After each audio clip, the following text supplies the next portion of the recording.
We also heard about talks between the United States and Ukraine today, Russia as well. So we want to talk about that right now because we know that in Riyadh, Saudi Arabia, there was no announcement on getting a ceasefire agreement in place in Ukraine. But at the same time, key agreements have been reached between Russia and Ukraine. It says Russia and Ukraine have agreed on several points, including ensuring safe navigation of vessels in the Black Sea, helping to facilitate prisoner exchanges, developing measures to implement the agreements between President Trump and President Putin to ban strikes on energy facilities in both of those countries, and to work toward achieving a durable and lasting peace. Let's turn now to CBS News senior national security correspondent Charlie D'Agata. Charlie, we have these agreements reached between Russia and Ukraine, but how could those steps be effective in an effort to end this war? Yeah, well, I'm just reading through some of the details now, and the devil will be in the details because it's sort of broad strokes. I think it's important when they talk about opening up those shipping lanes because this is an area, and I've been there myself, especially in the early part of the war. It became a chokehold. There was a lot of fighting going on there. Russia was trying to take over Ukrainian ports, but it was kind of shooting them both in the foot because they both needed those shipping lanes open. It also means that the Ukraine, at least in theory, if not in practice, won't open fire on Russian ships in the straits near the Black Sea. That's very important because they have been vulnerable to Ukrainian attacks. As far as the other cooperation levels there, there is some reason to see a glimmer of hope by virtue of the fact that there is progress to be made. For several of these things, they've come away with neither side making any progress at all. At the same time, however, the fighting is continuing there. So I think what we want to look at, there seems to be willing from the Ukrainian side and some progress going forward. And the Ukrainians have said all along, Zelensky said, we're not the ones staying in the way of peace. It'll be interesting and imperative to see where Russia stands on some of these more critical terms of it. Because we have to remember, rewind just about a week ago, President Trump essentially asked Putin for a ceasefire, having gained one from President Zelensky.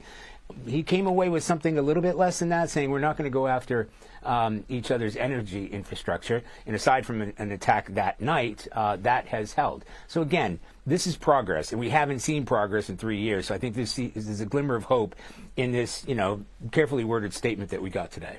Okay, and we'll see what else comes next. Charlie, I know you've been listening to that Senate hearing. Still that big question of how, I know, I see you shaking your head there, how a journalist was invited to this conversation. What is your takeaway from that hearing? Okay, there was so much to unpack there. They went great guns after CIA Director John Ratcliffe, Tulsi Gabbard, Director of National Intelligence. They were both part of that chat. They both admitted to being part of that chat, somewhat reluctantly, particularly Tulsi Gabbard, who said in the beginning, she refused to be acknowledged in terms of her involvement. And she kept making the statement that says, I don't want to discuss this in this environment. Pressed more by the senator saying, well, wait a minute, why don't you want to discuss this? If it was classified information or sensitive information, we understand that.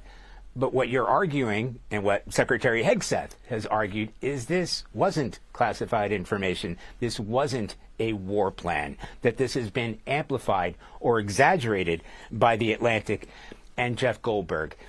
We have seen some of that, some of what The Atlantic has made public. And that in itself sort of hints at sensitive information. Certainly I would be reluctant to share that kind of information if I were to be Jeff in that particular chat.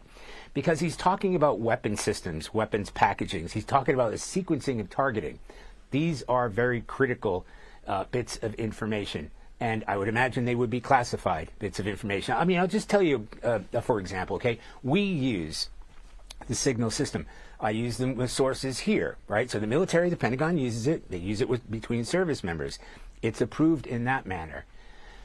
No way do you speak about even something as innocuous as troop movements. Even that would be considered classified.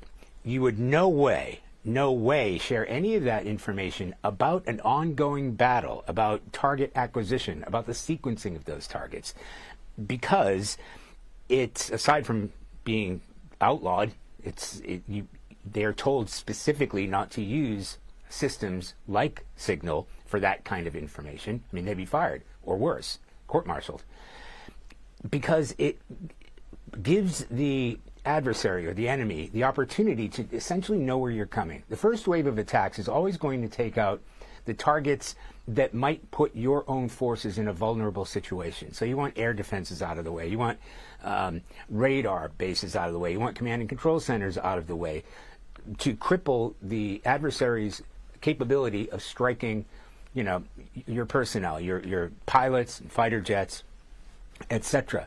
That's the kind of information that not only you don't want falling into the hands of somebody like the Houthis, who perhaps don't have the capacity or capability to fire back at a fighter jet flying at 35,000 feet. However, Iran, if they were to get across that, or Russia or China, then it becomes critical mass, right? Then it becomes a national security issue. And one thing that was interesting here, and I don't want to overstep here, because they're treating it so carefully because they know this is all going to be addressed. Now, I don't know whether there's going to be an investigation, but as the meeting went on, or as that briefing went on, they started to put more, I don't know if the blame is the right word, but more responsibility in the hands of the Secretary of Defense. I mean, John Ratcliffe, CIA director, said that original classification, so the person who essentially owned the information that was going into the chat, that would have been classified or released by the Secretary of Defense. And they mentioned a couple of things. I get it here a lot. There's something called controlled unclassified. So that is where you have information that isn't necessarily available to the public. It might be for the edification of journalists that we can't then publish or broadcast on, so it's controlled classification. It'll be interesting to see if that's the sort of designation that they use for that information that came out of that chat. Again, I've only seen what you've seen. The stuff that's out there, the reports that's out there. However, the Atlantic said, we've seen a lot more than that, and they wouldn't feel comfortable. Interestingly, one of the senators said, if everything inside that report or inside that chat is considered unclassified, would you be okay with the original report coming out with all of that chat? Right. All of what he learned. And they said they weren't entirely comfortable, not even from a legal position.